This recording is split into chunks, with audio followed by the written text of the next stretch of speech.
Governo traça estratégias contra prejuízo em 36% das exportações causado pelas tarifas de Donald Trump. Produtores de café e de frutas aparecem como grandes prejudicados pela guerra comercial. Deputado Antônio Carlos Rodrigues é expulso do PL porque falou mal de Donald Trump e bem do ministro do STF, Alexandre de Moraes. A Advocacia Geral da União é escalada para cuidar do processo de extradição da deputada afastada Carla Zambelli. Planos de saúde poderão atender pacientes que procuram atendimento no SUS.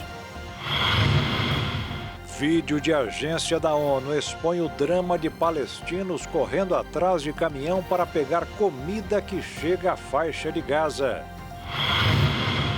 Revelado o relâmpago Extra, que bateu recorde de mais de 800 quilômetros de extensão nos Estados Unidos.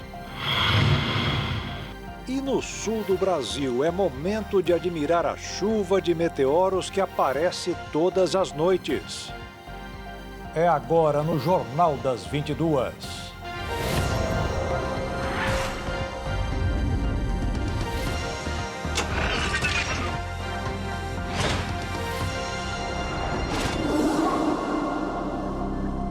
Olá, boa noite. O tarifaço de Donald Trump pode afetar 36% das exportações brasileiras, caso as medidas sejam concretizadas. Apesar do impacto geopolítico da decisão americana, o governo brasileiro avalia flexibilizações setoriais para reduzir os impactos econômicos. O ministro da Fazenda, Fernando Haddad, disse que o governo brasileiro se encontra em uma posição mais favorável que a imaginada há alguns dias. De acordo com o ministro, o Brasil não descarta recorrer do tarifaço nas instâncias devidas, tanto dentro dos Estados Unidos quanto em mecanismos internacionais. O objetivo é sensibilizar os norte-americanos, com quem o país deseja cooperar. Diante das mudanças anunciadas por Donald Trump, que isentou quase 45% das exportações brasileiras aos Estados Unidos do tarifaço de 50%, com cerca de 700 produtos que ficaram de fora da sobretaxa. Entre eles estão avives, celulose, suco de laranja, petróleo e minério de ferro. Para esses itens, continua valendo a tarifa de 10% anunciada em abril. Já produtos como café, carne bovina, equipamentos de engenharia civil, açúcares e madeira serão sobretaxados, o que pode afetar 36% das exportações brasileiras. A nova alíquota começa a valer em 6 de agosto. Há muita injustiça nas medidas que foram anunciadas ontem, há correções a serem feitas, há setores afetados que não precisariam estar sendo afetados, aliás, nenhum a rigor, mas há casos que são dramáticos, né, que deveriam ser considerados imediatamente. A assessoria do secretário Bessent fez contato conosco ontem de que finalmente vai agendar uma segunda conversa. A primeira, como eu havia adiantado, foi em maio na Califórnia. Haverá agora uma rodada de negociações. Nós vamos levar às autoridades americanas os nossos pontos de vista. E, obviamente, vamos recorrer nas instâncias devidas, tanto nos Estados Unidos quanto nos organismos internacionais. Vamos recorrer dessas decisões no sentido de sensibilizar. O governo brasileiro está trabalhando para ajustar o plano de contingência interno para garantir apoio aos setores ainda afetados pelas medidas.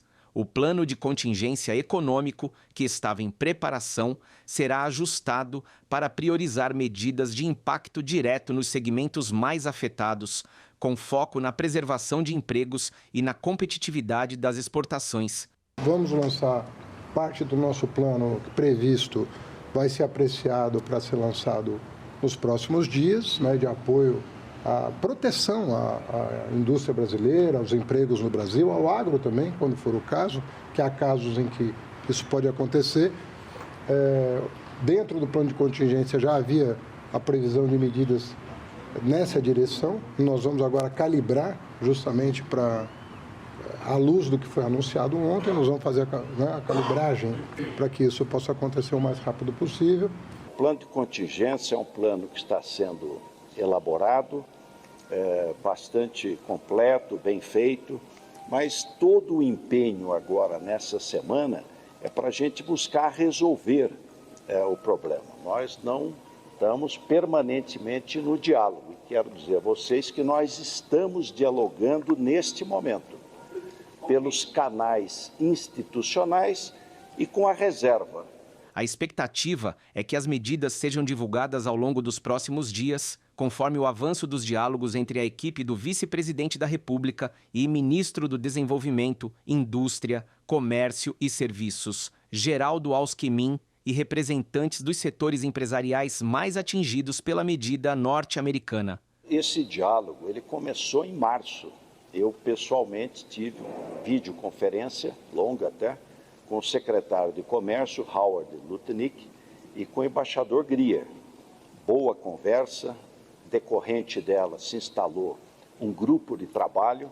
Esse grupo de trabalho trabalhou até o dia 4 de julho, que é feriado americano.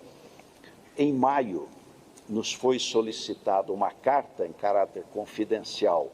Nós arremetemos com inúmeros pontos ali levantados, só que não tivemos resposta. E depois, com o chanceler Mauro Vieira, nós cobramos até uma resposta. O presidente Luiz Inácio Lula da Silva se reuniu com os ministros no Palácio do Planalto para discutir os próximos passos da resposta brasileira às tarifas impostas pelos Estados Unidos sobre produtos nacionais.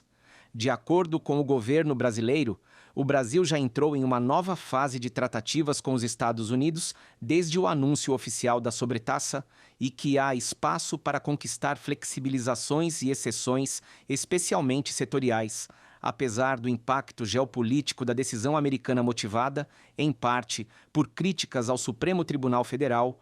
O governo mantém a posição de que a negociação com os Estados Unidos será estritamente econômica. A defesa das instituições brasileiras e da soberania nacional não estará na mesa de negociações. Alguns setores do agronegócio estão refazendo os planos diante da nova realidade das tarifas de exportação para os Estados Unidos. Se nada mudar, os produtores de frutas e café serão alguns dos mais prejudicados.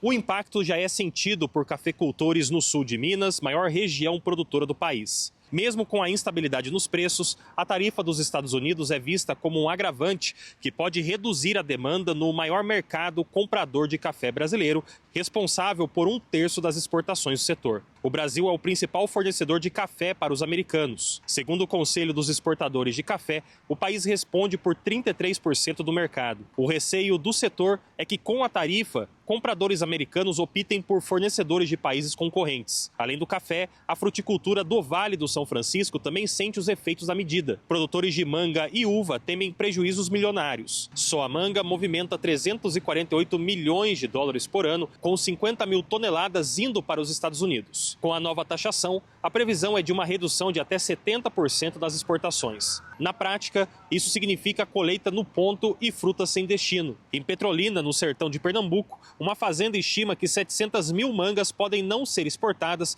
e precisem ser redirecionadas ao mercado interno, onde a capacidade de absorção é limitada. A variedade mais consumida pelos americanos, a Tome, não tem a mesma aceitação na Europa.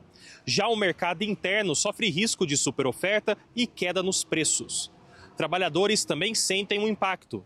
A contratação de temporários, comum nesta época, ainda não deslanchou.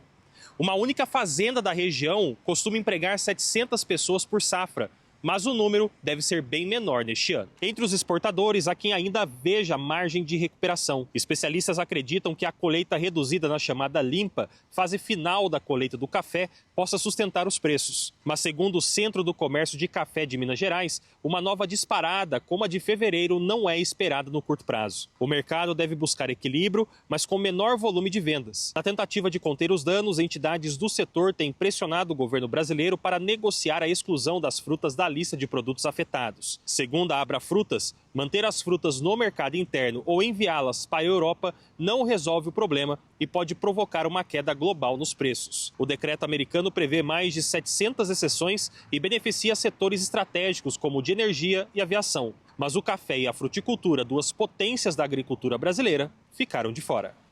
Agora à noite, o presidente dos Estados Unidos anunciou o estabelecimento de sobretaxas a mais 12 países. O Canadá, por exemplo, vai pagar 35%. As tarifas mais altas são para quem não fez acordo ou vende mais do que compra dos americanos.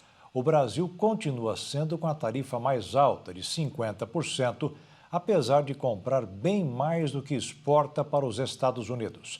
Mas para Donald Trump, o problema é o que ele chama de caça às bruxas contra o ex-presidente Jair Bolsonaro.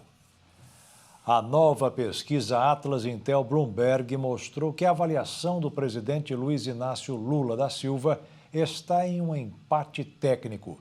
Além disso, a maioria dos pesquisados concordou que a corrupção é o maior problema do Brasil.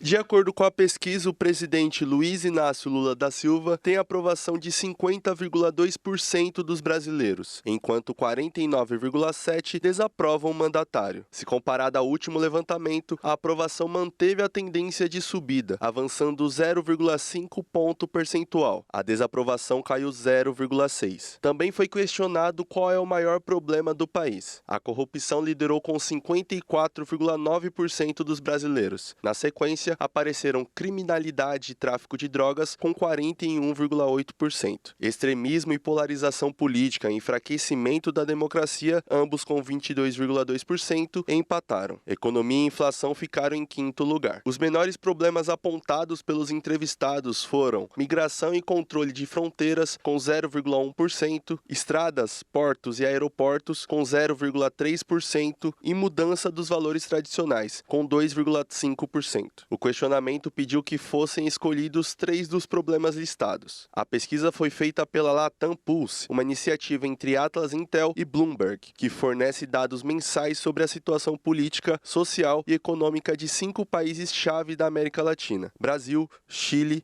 México, Colômbia e Argentina. A Atlas Intel Bloomberg fez mais de 7.000 entrevistas por recrutamento digital entre os dias 25 e 28 de julho. A margem de erro é de 1 ponto percentual para mais ou para menos. E a seguir, o deputado Antônio Carlos Rodrigues é expulso do PL porque falou mal de Donald Trump e bem do ministro do STF, Alexandre de Moraes. E planos de saúde poderão atender pacientes que procuram atendimento no SUS.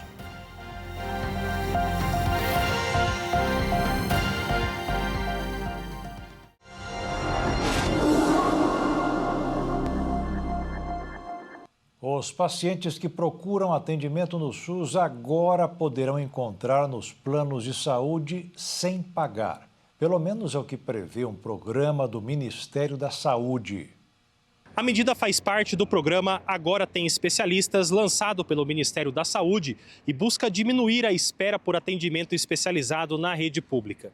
As operadoras de saúde que acumulam dívidas com o SUS, hoje somado mais de R$1 bilhão, poderão pagar parte deste valor, oferecendo consultas, exames e cirurgias diretamente aos usuários do sistema público. A expectativa inicial é converter R$750 milhões em atendimentos, mas o paciente não vai poder escolher onde vai ser atendido. O fluxo de regulação segue como já funciona hoje no SUS. A diferença é que agora parte dos encaminhamentos poderá ir às unidades privadas. Tudo começa na UBS, a Unidade Básica de Saúde, e lá é que o médico avalia a necessidade do atendimento especializado.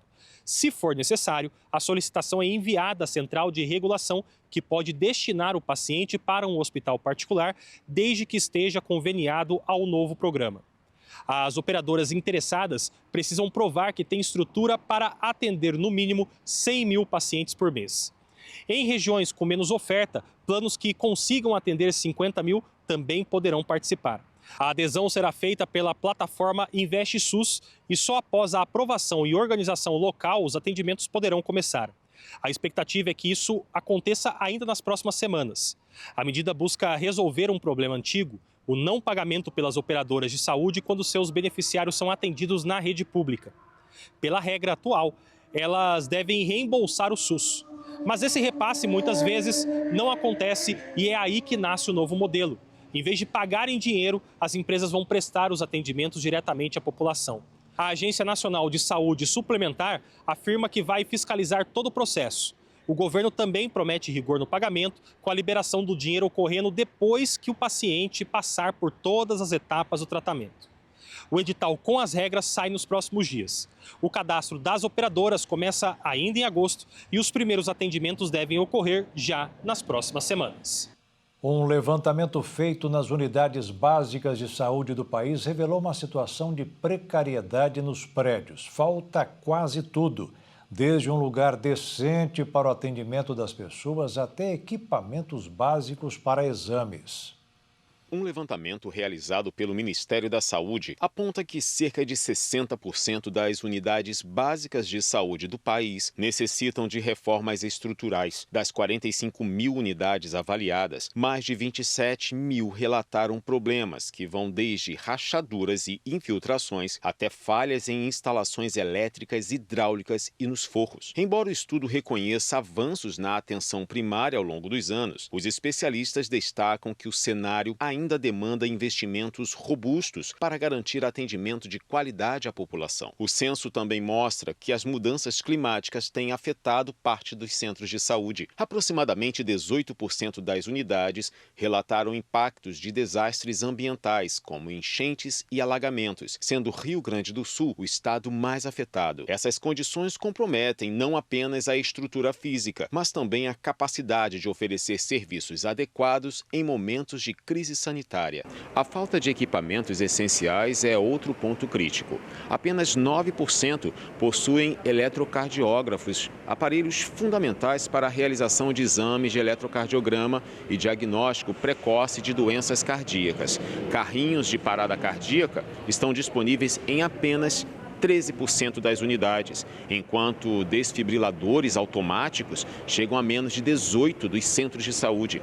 Esses dispositivos são indispensáveis para salvar vidas em casos de emergências cardiovasculares. No campo da oftalmologia, apenas 18% das unidades dispõem da tabela de Snellen, usada para avaliar a acuidade visual, evidenciando carências também em áreas de prevenção. A situação é agravada por dificuldades no uso de tecnologias de telesaúde, apesar de 95% das unidades terem acesso à internet. Quase 30% delas relatam conexão instável, que limita o atendimento remoto e o uso de sistemas digitais de saúde. A cobertura vacinal também é afetada pela estrutura precária. Embora 85% das unidades ofereçam vacinas, pelo menos pouco menos de 80% contam com salas exclusivas para a imunização e apenas metade atende à recomendação de funcionamento mínimo de 40 horas semanais. Para reverter esse quadro, o governo federal prevê investir mais de 7 bilhões de reais até 2026, com a entrega de 180 mil equipamentos, 7 mil kits para teleconsultas e a construção de 2.500 novas unidades de saúde em todo o país. A taxa de desemprego do Brasil recuou para 5,8% no trimestre encerrado em junho, segundo a Pesquisa Nacional por Amostra de Domicílios realizada pelo IBGE. O resultado é melhor do que o previsto. O indicador foi o menor registrado da série histórica iniciada em 2012 e com um recorde. O número de trabalhadores chegou a 102 milhões. Ainda assim, mais de 6 milhões de brasileiros estão desempregados. O mercado financeiro passou mais um dia pesando os prejuízos que as tarifas de Donald Trump causarão ao Brasil. No caso do dólar, a alta foi pequena, mas a cotação de R$ 5,60 é a mais alta dos últimos 2 meses. Na Bolsa de Valores, a queda de 0,69% aos 133.073 pontos só não foi maior pela alta das ações da Embraer. A empresa, que é uma das mais importantes do pregão, ficou isenta do tarifaço. A Receita Federal realizou o pagamento de 10 milhões de reais no terceiro lote de restituição do imposto de renda. Os valores foram encaminhados para as contas bancárias de mais de 7 milhões de contribuintes. O quarto lote está agendado para o final de agosto, mas o contribuinte pode acompanhar a situação da restituição do imposto de renda no site que é atualizado mensalmente. O deputado federal Antônio Carlos Rodrigues foi expulso do PL. A decisão comunicada pelo presidente do Partido Liberal, Valdemar da Costa Neto, foi tomada porque o deputado criticou o presidente dos Estados Unidos, Donald Trump, e elogiou o ministro do STF, Alexandre de Moraes. Não pode. Segundo os parlamentares do PL de Jair Bolsonaro, atacar Trump é uma ignorância sem tamanho, porque ele é o presidente do país mais forte do mundo. Além disso, o parlamentar que estava há 25 anos no partido, representando o estado de São Paulo, disse em uma entrevista ao portal Metrópolis que a aplicação de sanções da Lei Magnitsky contra o ministro do Supremo Tribunal Federal, Alexandre de Moraes, foi o maior absurdo que ele viu em sua vida política. Porque Moraes é um dos maiores juristas do país e Trump deveria cuidar dos Estados Unidos e não se meter no Brasil como está se fazendo. As duas declarações custaram a sua permanência no Partido Liberal. A bancada do PL não tolerou as opiniões do colega. Por isso, justificando que a pressão da bancada foi muito grande, o presidente do PL, Valdemar da Costa Neto, emitiu uma nota comunicando a expulsão do deputado Antônio Carlos Rodrigues. Ele agora pode procurar outra legenda. Como a vaga é do parlamentar, que não pediu para sair, o partido ficará com uma cadeira a menos na Câmara dos Deputados. O deputado Antônio Carlos Rodrigues disse que não foi comunicado oficialmente pelo partido. Ficou, segundo suas palavras, sabendo através da imprensa. A Câmara dos Deputados declarou hoje a perda de mandato de 7 deputados. O anúncio foi feito pelo presidente da Câmara, Hugo Mota, após acatar decisão do Supremo Tribunal Federal, que fez a interpretação do novo entendimento de como devem ser distribuídas as sobras eleitorais. A mudança está relacionada ao novo entendimento de como devem ser distribuídas as sobras eleitorais, como são chamadas as vagas que restam na Câmara dos Deputados, após a divisão feita entre as legendas de forma proporcional, com base no coeficiente eleitoral, que leva em consideração o desempenho eleitoral de cada partido. O cálculo gera frações e sobram cadeiras para preencher em uma segunda rodada. Nessa nova fase, além de o partido precisar alcançar 80% do coeficiente eleitoral, o candidato deve ter 20% desse coeficiente. Uma alteração no Código Eleitoral, aprovada em 2021, determinou que só podem disputar cadeiras na Câmara partidos que alcançarem pelo menos 80% do coeficiente eleitoral. Além disso, o candidato precisa obter, individualmente, votos que correspondam a no mínimo 10% desse mesmo coeficiente. A distribuição das vagas entre os partidos é feita inicialmente por essa regra. Pela interpretação do Tribunal Superior Eleitoral, a distribuição das vagas remanescentes caberiam apenas aos partidos que obtiveram 80% do coeficiente eleitoral, entendimento que foi derrubado pelo Supremo Tribunal Federal. O Supremo Tribunal Federal entendeu que todos os partidos que concorreram à eleição poderiam disputar essas cadeiras restantes. A decisão alterou a distribuição de vagas entre os partidos e, consequentemente, a relação de eleitos. A decisão do Supremo Tribunal Federal afeta também a composição das assembleias legislativas.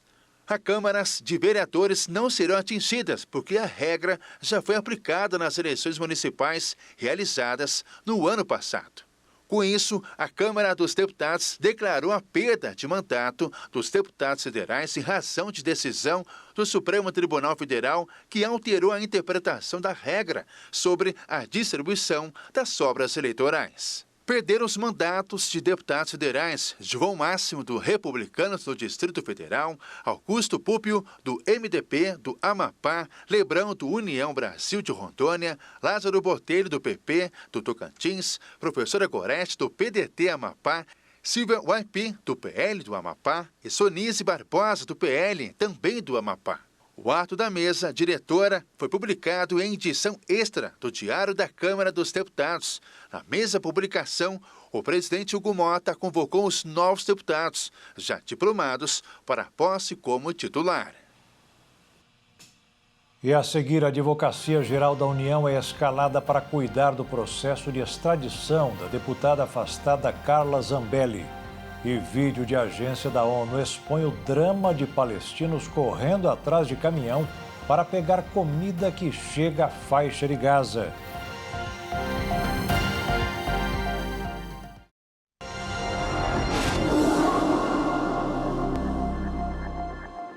A poluição do ar tem contribuído para a morte de crianças na zona oeste do Rio de Janeiro. Uma pesquisa estima que 8,5% dos óbitos infantis em 2 bairros poderiam ser evitados se o limite da Organização Mundial da Saúde fosse respeitado. A poluição no ar na zona oeste da cidade do Rio de Janeiro contribui para mortes e internações de crianças com até 5 anos de idade. Isso é o que aponta um estudo conduzido por pesquisadores da UFRJ e da Universidade Veiga de Almeida. O trabalho analisou a concentração de material particulado fino, o chamado PM2,5, de abril a novembro de 2023. Nos distritos de Bangu e Santa Cruz, a região tem grande atividade industrial, especialmente de siderúrgicas, além de emissões provocadas por veículos. Usando uma metodologia válida pela OMS, os pesquisadores estimaram que 8,5% dos óbitos de crianças de até 5 anos por doenças cardiorrespiratórias poderiam ser evitadas em 2 distritos caso o nível de PM2,5 seguisse uma recomendação internacional. Em todo o ano de 2023, a mortalidade de crianças menores de 1 ano por 1.000 nascidos vivos de 11,3 em Bangu e 13,8 em Santa Cruz. De 8 a 11% dos óbitos foram relacionados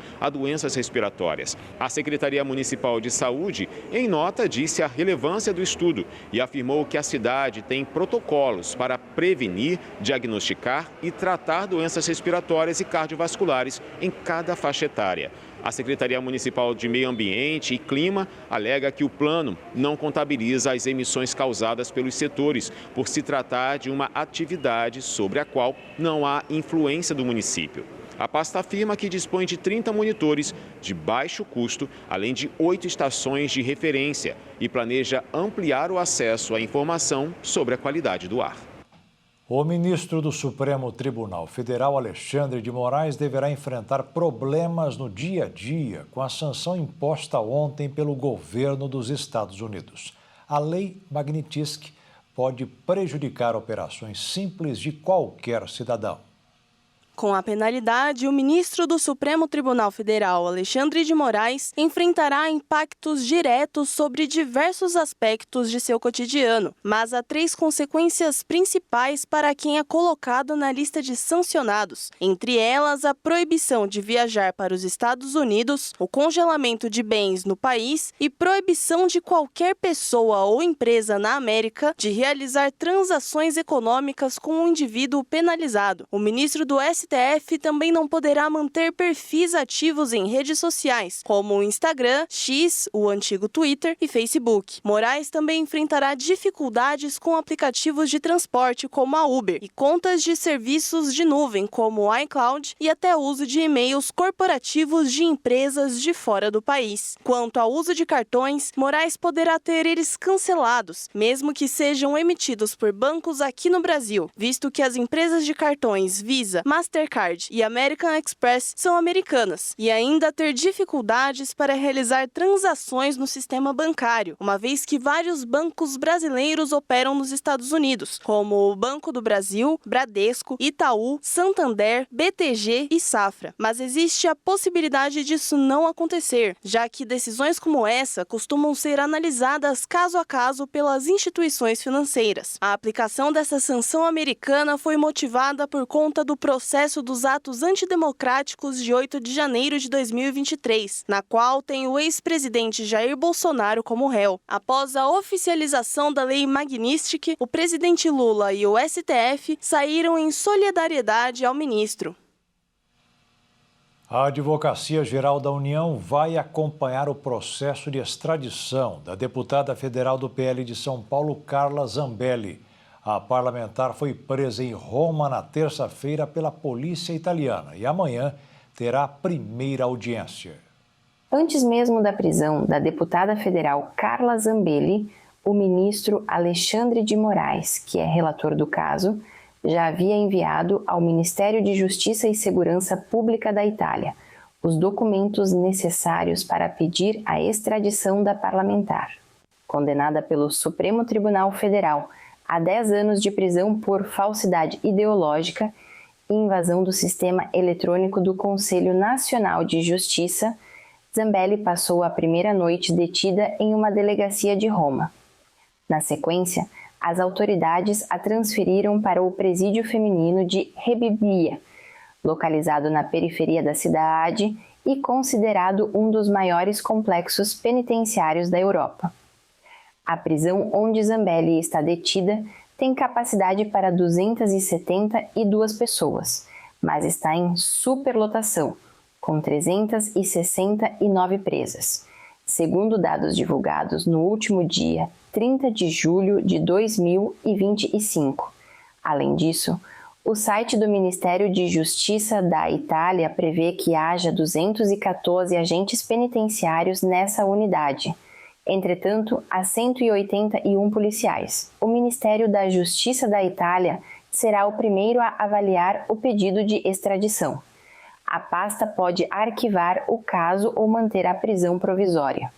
Se optar pela continuidade do processo, a Corte de Apelação de Roma analisará os argumentos apresentados tanto pela Justiça italiana quanto pela defesa da deputada.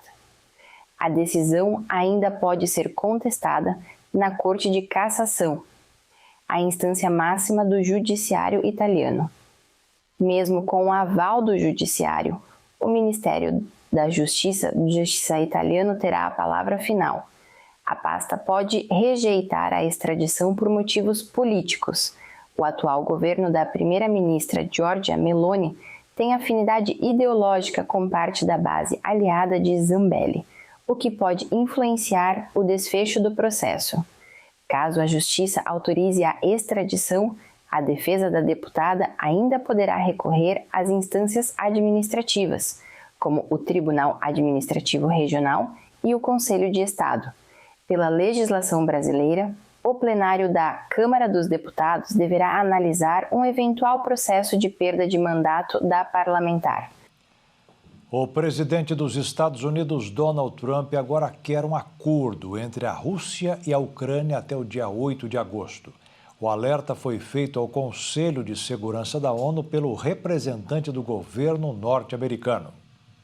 Mais uma vez, o presidente dos Estados Unidos, Donald Trump, elevou o tom das ameaças ao dar um ultimato para o presidente russo Vladimir Putin encerrar a guerra na Ucrânia.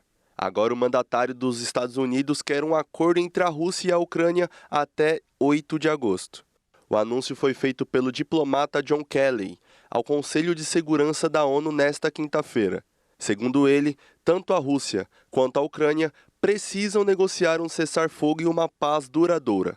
Abre aspas. Os Estados Unidos estão preparados para implementar medidas adicionais para garantir a paz. Fecha aspas. Disse o representante, sem especificar que ações seriam tomadas. Há 2 dias, durante visita à Escócia, Trump deu um prazo de 10 dias para a Rússia encerrar a guerra. Caso contrário, ele afirmou que iria aplicar tarifas severas de 100%. Há 2 semanas, ele já havia feito ameaça à Rússia e parceiros comerciais, caso um cessar-fogo não fosse firmado em até 50 dias. Um assessor de Putin classificou a medida como ultimato teatral. A atual postura de Donald Trump em relação à guerra na Ucrânia contrasta com as declarações feitas no início do segundo mandato. No início de 2025, Trump buscou a aproximação com Putin e propôs negociações de paz, inclusive sem a presença da Ucrânia. Ele chegou a chamar Putin de líder forte e homem corajoso, enquanto criticava o presidente ucraniano Volodymyr Zelensky. Nesta segunda-feira, Trump demonstrou impaciência com a Rússia, ao lado do primeiro-ministro britânico Keir Starmer, antes de uma reunião na Escócia. Ele afirmou que estava decepcionado com Putin. Com as declarações da terça-feira, Trump reforça a percepção de que Putin tenta enrolar e finge negociar um cessar-fogo. A Ucrânia elogiou a decisão de reduzir o prazo. Analistas internacionais afirmam que tarifas dos Estados Unidos contra a Rússia podem abalar o mercado global de petróleo. Questionado sobre esse risco, Trump disse que não está preocupado. O Kremlin afirmou que não descarta uma reunião entre Putin e Trump em setembro, na China, durante as comemorações dos 80 anos do fim da Segunda Guerra Mundial. A ida de Trump ao país ainda não está confirmada. Uma agência da ONU divulgou um vídeo em que mostra uma multidão de palestinos na faixa de Gaza avançando sobre um caminhão que trazia comida. Foi possível ouvir barulho de tiros e a areia se mexendo por causa dos disparos perto da população. No vídeo divulgado pelo Escritório das Nações Unidas para a Coordenação de Assuntos Humanitários, dezenas de milhares de palestinos apareceram agachada e amontoada, enquanto o comboio da ONU trafegou em velocidade lenta. A organização atribuiu os disparos a tropas israelenses, porém não forneceu provas para confirmar a afirmação. O governo israelense não se pronunciou sobre a acusação. Segundo a agência, ao menos uma pessoa ficou ferida no incidente e foi socorrida no local por funcionários da ONU. Já em uma travessia na faixa de Gaza, pelo menos 48 palestinos foram mortos e dezenas ficaram feridos. Todos esperavam por comida. O presidente dos Estados Unidos, Donald Trump, impôs sanções a organizações palestinas por prejudicar a paz em Gaza. A medida impede que membros da Autoridade Nacional Palestina e da Organização da Liberação da Palestina recebam vistos para viajar aos Estados Unidos, embora o governo não tenha divulgado os nomes específicos. O movimento para o reconhecimento de um Estado palestino em território ocupado por Israel vem ganhando força nos últimos dias. Portugal se juntou a Reino Unido, França e Canadá para tentar essa sinalização. Contra-atacando, Trump deu a entender que vai punir o Canadá com tarifas por causa do reconhecimento da Palestina. A guerra em Gaza já matou mais de 60 mil palestinos, a maioria crianças e mulheres. E a seguir, revelado relâmpago extra que bateu recorde de mais de 800 quilômetros de extensão nos Estados Unidos. E no sul do Brasil é momento de admirar a chuva de meteoros que aparece todas as noites.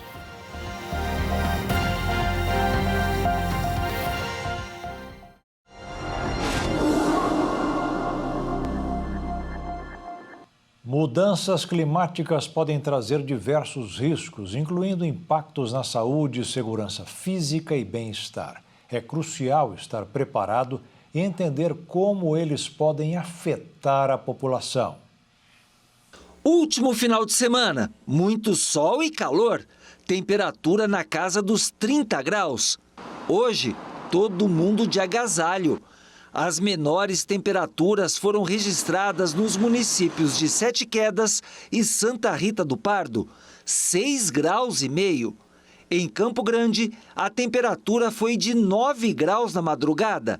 A sensação térmica, a temperatura que a gente sente na pele, foi de 3 graus.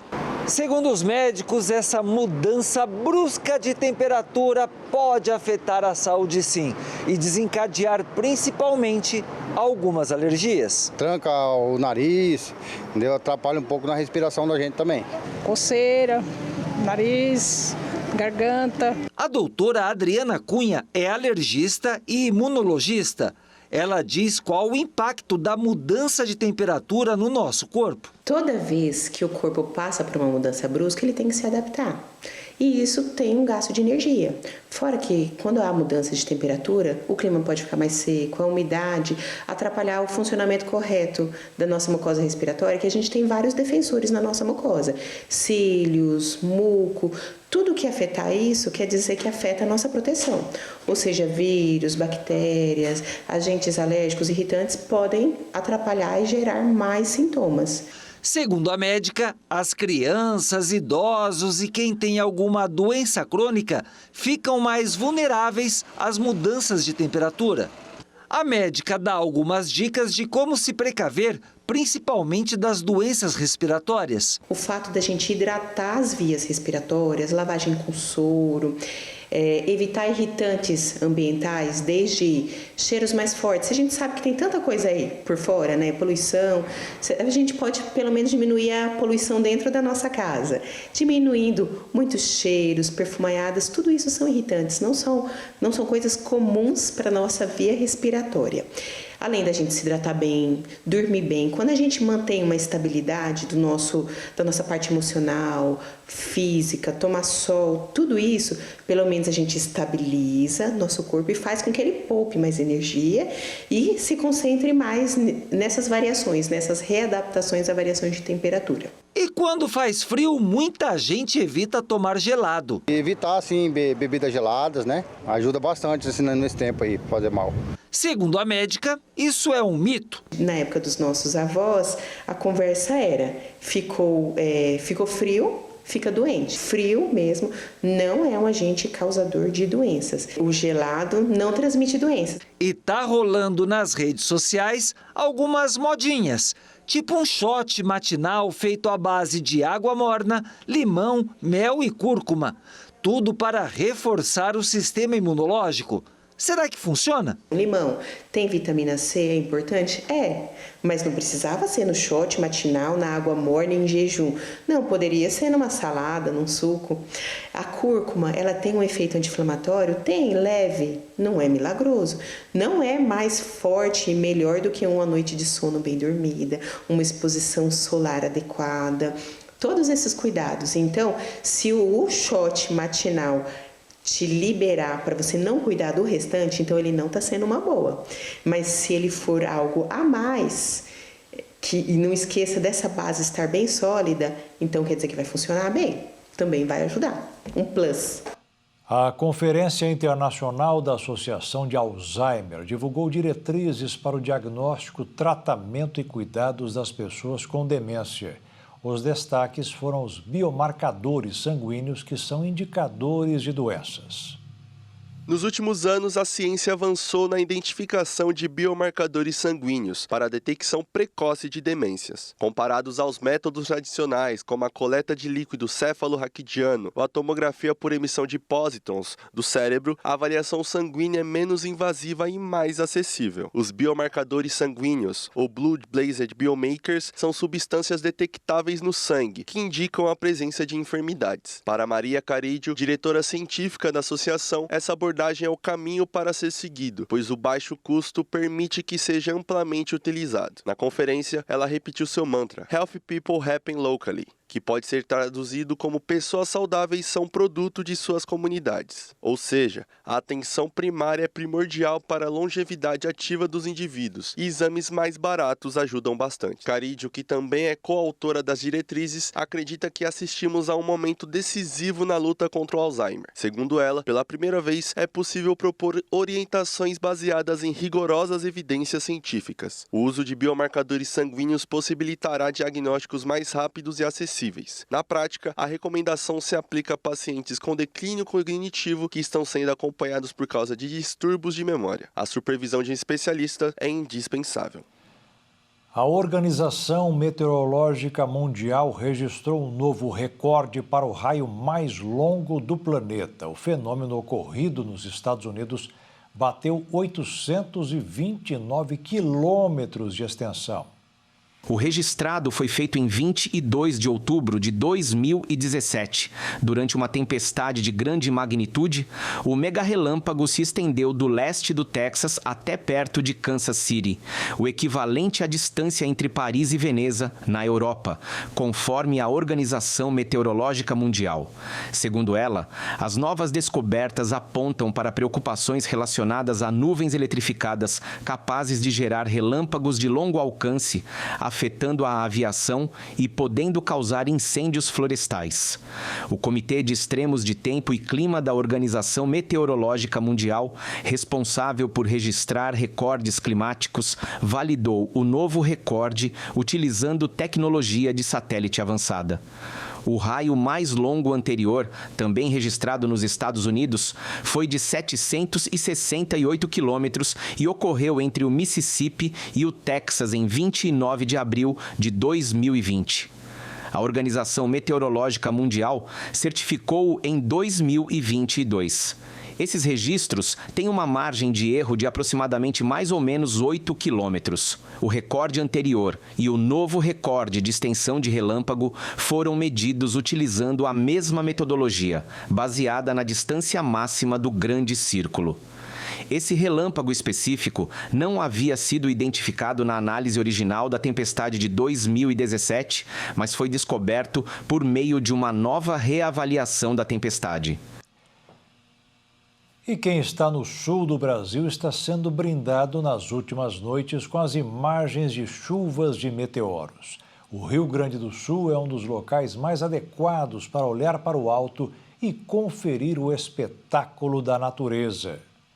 Um verdadeiro espetáculo celeste iluminou o céu do Rio Grande do Sul nesta semana. Entre a noite de terça e a madrugada de quarta-feira, mais de 1.000 meteoros foram registrados em apenas 9 horas, segundo dados do Observatório Heller-Junk. Somente na cidade de Taquara, a cerca de 85 quilômetros de Porto Alegre, o observatório captou 1.044 meteoros durante a madrugada. O fenômeno também foi registrado nas cidades de Santa Maria, na região central do estado, e em Santo Ângelo, na região das Missões. A chuva de meteoro está relacionada ao pico do evento astronômico Delta Aquárida Sul, ativo desde o dia 12 de julho.